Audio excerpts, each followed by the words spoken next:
Ê, từ từ. Ôi nó. Ừ. Chết. Chết.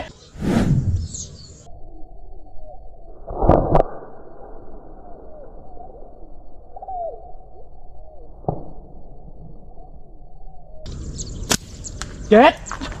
Hay quá. Rớt ngọt em thì chuẩn quá nhỉ.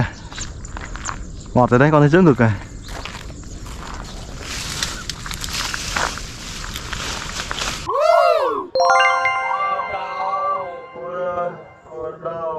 Từ bằng ngực chứ.